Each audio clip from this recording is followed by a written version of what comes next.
there's a sound that still haunts me to this day.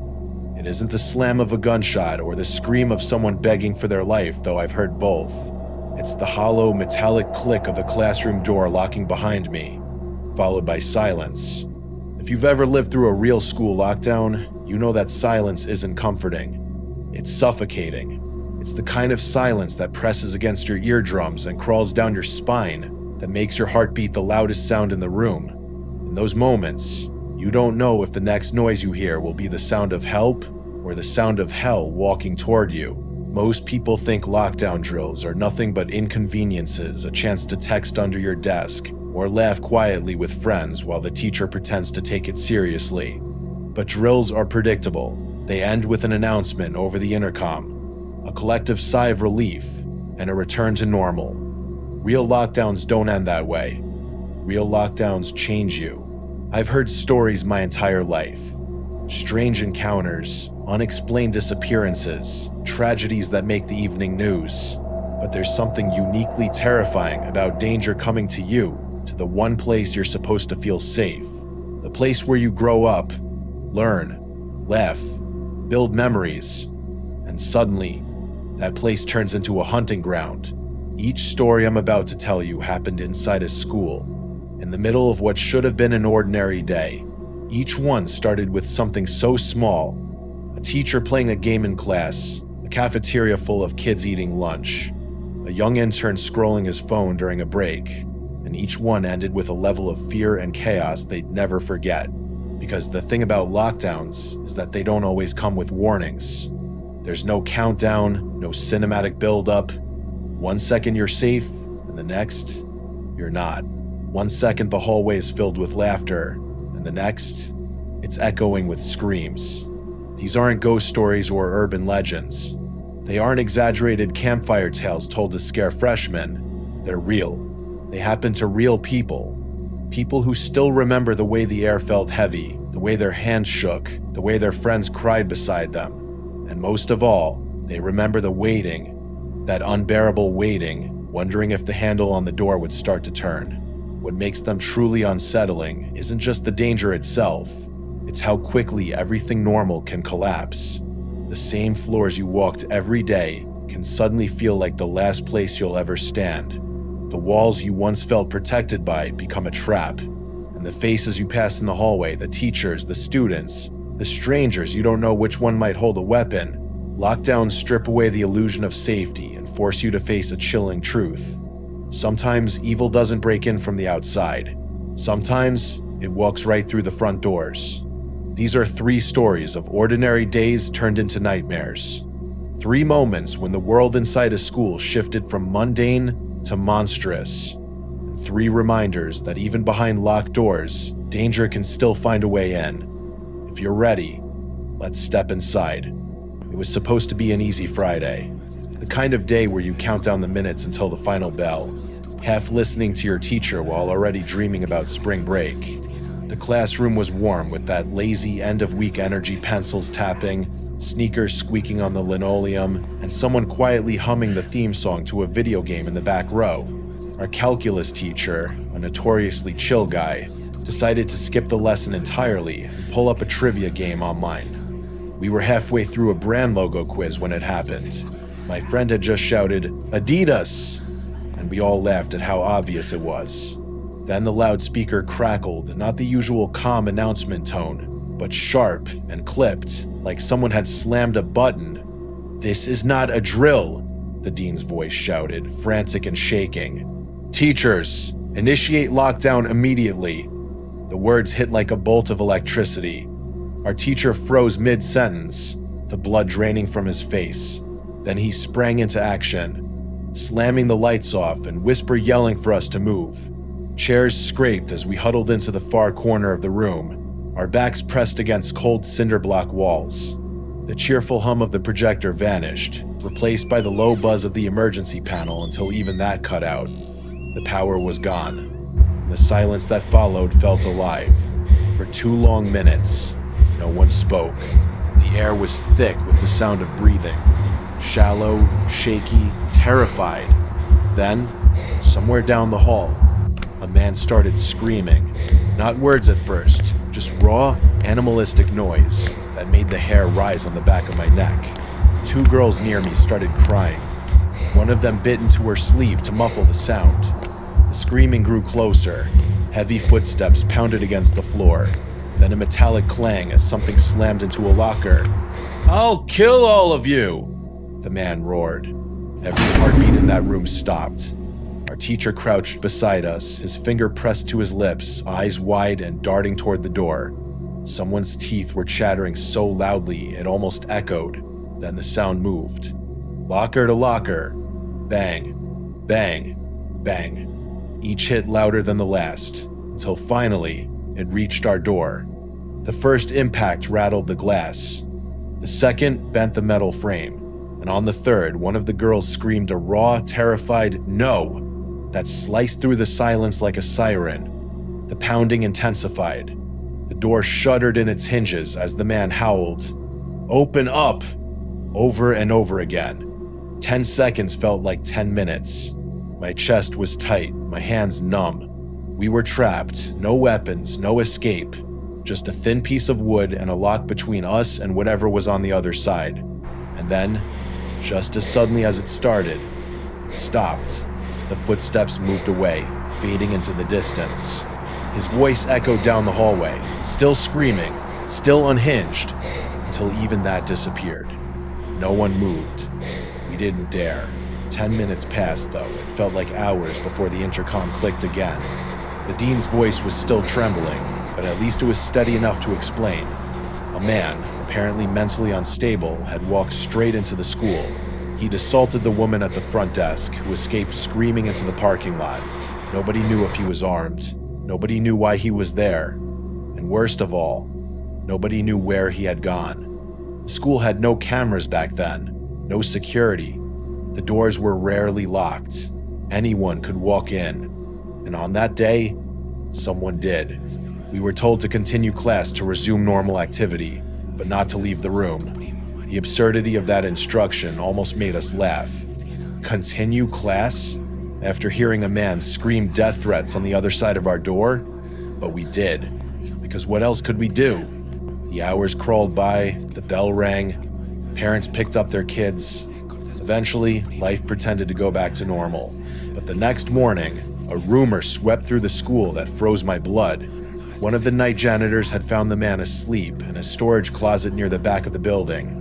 Sticking out of his jacket pocket was a .44 Magnum revolver. By the time the police arrived, the man was gone. We never heard whether he was caught. Maybe he slipped into the woods behind the football field. Maybe he hopped a fence and vanished into town. Maybe he's still out there, even now, years later. That thought crawls back into my head on quiet nights, that somewhere beyond the safety of my walls, there's a man who once promised to kill us all, and the only thing that stopped him was a locked door. But doors, I learned that day, are fragile things. The day it happened, the sky felt strange.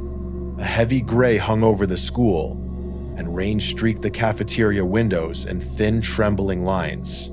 It was early October, the kind of cold, damp day that made everyone sluggish and restless.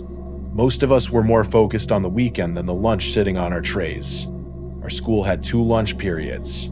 First lunch was mostly 6th graders, along with a handful of 7th graders like me. It was supposed to be an ordinary break. Food, gossip, maybe a few jokes about the weather. Nothing unusual, until we heard the first boom. It was deep and distant, but loud enough to hush the chatter around us. Then came a second one, then a third, and a fourth. At first, I thought it was thunder, a storm rolling in, but the storm outside didn't look strong enough to make the walls vibrate like that. And thunder doesn't make people scream. The sound that came next wasn't weather, it was chaos. A wave of panicked shouting swept across the cafeteria. Trays hit the floor. Chairs scraped. Someone yelled, "Get down," though no one knew why. For a few seconds, it was just noise and movement, hundreds of kids reacting to something they didn't understand. Then, campus security burst through the doors, shouting orders. Inside the multi-purpose room. "Now, move." They were serious. No hesitation, no jokes. Their faces were pale and tense. We obeyed. Even the kids who usually mouthed off fell silent. The ones waiting in line for food were told to dump their lunches and move. We were herded toward the massive multi-purpose room at the back of the building, a cavernous space with high ceilings, polished floors, and a long back wall made entirely of glass. The moment we entered, security began yanking the heavy blackout curtains across those windows. Adults stood guard at every door, their walkie-talkies crackling softly in the silence that followed. Inside, confusion spread like a virus. Everyone was whispering, speculating. Was it a shooting? A gas leak? A bomb threat? My friend Eric, braver than most, asked one of the staff members what was going on. When he came back, his face was pale. "You know the houses across from the school?" he whispered. We nodded. "There's a guy there. He's barricaded himself in his home. Said if the cops try to evict him, he'll kill them. And himself." I felt my stomach twist. It wasn't just that Eric kept talking. He's been walking around, watching the school. They said he's not right, and he's a registered sex offender. The room suddenly felt smaller, the walls closer. Time crawled. Minutes became half hours. We weren't allowed to leave, not even to use the bathroom. The storm outside grew heavier, pounding against the glass behind the curtains. A few kids cried quietly into their sleeves. Teachers tried to distract us with small talk, but no one was listening. We were trapped in that room for over an hour. 2 whole class periods gone, spent in limbo, not knowing if someone was about to come crashing through the doors. When the lockdown was finally lifted, we weren't simply released. We were escorted, one class at a time, one hallway at a time, back to our classrooms. The school was eerily silent. Everyone walked quickly, their eyes darting to the windows, to the exits, to the streets beyond the fences. Later that day, I learned something that chilled me more than anything that had happened inside the school. The man lived next door to my friend Brandy.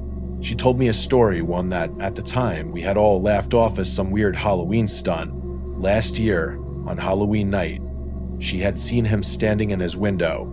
His arm was cut open, blood smeared across the glass, and written in that blood were the words, "Don't come here, or I'll kill you." Everyone assumed it was part of some horror display, a sick joke.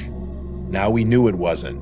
That image replayed in my mind over and over, his silent figure in the window, the blood, the warning, and the thought that he had been watching us from just across the street made my skin crawl. It was easy to forget how thin the line between safety and danger really was. One strip of asphalt separated our cafeteria from a man who had threatened murder. One pane of glass was all that stood between us and someone who wanted to die and maybe take others with him. We never saw him again. The police handled the situation, though no one ever told us how. Maybe he got the help he needed. Maybe he moved away. Or maybe he's still there, behind those drawn curtains, watching the schoolyard from a distance. Every October, when the skies turn gray and the rain starts to fall, I think about that day, and I wonder if somewhere behind one of those windows, a pair of eyes is still watching. I had only been out of college for a few months when I got the job. It wasn't glamorous, but it was exactly what I needed: a foot in the door, a way to pay the bills, and a reason to get out of bed in the morning. My old high school had hired me as a sort of tech assistant, managing the servers, helping with the network, doing the kind of behind-the-scenes work most people never notice. The office was in the basement, a windowless, cluttered maze of cables, dusty shelves, and forgotten hardware. But tucked in the far corner was a small room that felt like another world. 3 big desks, 2 mini fridges, a flat-screen TV, and most importantly, air conditioning, while the rest of the building sweltered in the early fall heat. We were cool and comfortable below ground. I shared the space with 2 of my former computer science teachers, Dave and Gary. They'd always liked me as a student, and now they treated me more like a friend than an intern. Most days were quiet, predictable, and boring, until the day they weren't. It was a little after noon when my phone buzzed. It was one of the secretaries from the front office. Her voice was quick and clipped. "The school is in lockdown," she said. "Someone possibly armed is in the building." I froze. There wasn't much I could do. The basement door didn't have a working lock, and our office didn't even have a door, just an open entryway. Still, I switched off the lights, shut down my monitor, and slid my phone to silent. Then I texted Dave and Gary. "What's going on? Where are you?" No reply. The silence down there was different from classroom silence. It wasn't full of whispering and nervous breaths. It was empty, hollow. I sat on the floor in the dark, refreshing my texts, waiting for an update. 20 minutes crawled by, still nothing. Then, from somewhere above, I heard the creak of the basement door. It was a heavy, rusted thing, and it always groaned when it opened. I held my breath. Footsteps followed, slow, deliberate, descending the stairs. Dave? Gary? No voice. I considered calling out, but something in my gut told me not to. Instead, I slid silently under my desk, curling myself into the smallest space possible. The footsteps got closer. Then they stopped. Whoever it was had stepped into the office, but they didn't turn on the lights. They didn't say a word. The silence pressed against my eardrums. I could hear my heartbeat in my throat. Then, ding, the sound of my phone. A text message. It might as well have been a gunshot. Whoever was in the room had heard it too. Their footsteps shifted, turning toward me. Slow, measured steps, drawing closer and closer to the desk where I hid. I couldn't take it. My fear was louder than logic. I burst out from under the desk, hands raised, voice shaking. "Please don't shoot. Please." The figure looming over me stepped back. He was taller than I expected, wearing a red plaid shirt, jeans, and a dark red-black baseball cap. "It's okay," he said, voice oddly calm. "I'm just hiding down here too. What's going on upstairs?" I stared at him, chest still heaving. Something felt off. His voice was too casual. His eyes darted around the room. Who are you?" I asked. There was a pause. Then he said he was just a parent, that he'd been there to pick up his son when the lockdown started. A teacher had told him to hide, he said. I wanted to believe him. I really did, but something didn't add up. I finally checked my phone. The text that had given me away was from Dave. "Dude, this is insane. Some guy with a gun shot Mr. Buckley. He's wearing a red shirt and a hat. Whatever you do, don't come upstairs." The words blurred for a second. My blood went cold. Slowly, I lifted my eyes from the screen to the man standing in front of me. Red shirt, hat, watching me. He must have seen the realization hit me. His face hardened. The room shrank. I didn't think. I just ran. A gunshot split the silence, deafening in the narrow basement. I felt the heat of the bullet as it ricocheted off a metal rack beside me. My legs moved faster than they ever had in my life, pumping, stumbling, clawing toward the stairs. Another shot. Sparks leapt from the wall. My breath tore through my chest, and then daylight. I burst through the basement door and stumbled into the hallway above. Police were everywhere, crouched behind lockers, rifles raised, voices shouting orders. I barely made it 3 steps before a pair of hands grabbed me, pulling me behind cover. Down below, the man in the red shirt tried to follow. He didn't make it far. Officers swarmed the exit the moment he opened the door. The struggle was brief. Later, I learned the rest of the story. The man apparent had a long simmering feud with Mr. Buckley, one of the teachers. Nobody ever learned what it was about. It didn't matter. He'd come to the school that day with a gun and an intention to use it. Mr. Buckley survived. Barely. But something inside me didn't. I'd gone into that day thinking I was safe. Thinking that evil was something distant, something you read about, something that happened somewhere else. Now I knew better. Evil could walk through the same doors as everyone else. It could smile and lie and wear a red plaid shirt. And when it found you, there wasn't always time to run. Sometimes you only hear the shot. When people talk about danger, they usually picture dark alleys, empty parking lots, or abandoned houses at the edge of town. No one ever imagines it waiting for them in a classroom, or staring at them through a cafeteria window, or walking casually down the hallway they've walked every day for years. But that's the thing about real horror. It doesn't wait for the perfect cinematic setting. It doesn't announce itself with ominous music or blood-red skies. It slips quietly into the places you feel safest and waits for you there. All three of these stories started as ordinary days. There was nothing special about them, nothing that hinted at how quickly they would twist into something unforgettable. A trivia game, a lunch break, a routine shift in a basement office. They were moments that should have passed without meaning, but instead, they changed everything. And maybe that's the most disturbing truth of all. Safety isn't a guarantee. It's a fragile illusion held together by locks, routines, and the hope that people will do the right thing. But sometimes, all it takes is one person, one scream in a hallway, one broken mind, one grudge with a gun to shatter that illusion. If you think about it, the thin metal lock on a classroom door is laughably small compared to the chaos it's meant to hold back. But that day, in those stories, it was the only thing that stood between life and death. It was the only reason they're still stories and not obituaries. Maybe you've never experienced a real lockdown. Maybe you have. But the next time you hear those words, this is not a drill. I hope you remember that behind every door, there's a heartbeat praying it won't stop. Behind every set of blinds, there's someone holding their breath. And behind every story like these, there's a lesson too important to forget. Monsters don't always wear masks. Sometimes they wear hoodies and baseball caps. Sometimes they live across the street. Sometimes they even walk the same halls as you.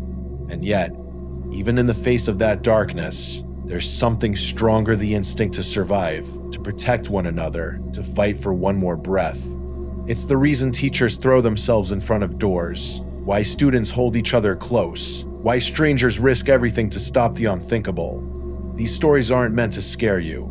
They're meant to remind you, because somewhere out there, someone is locking a door right now, sitting silently in the dark, waiting for the noise to pass, just like we once did. And maybe that door will hold.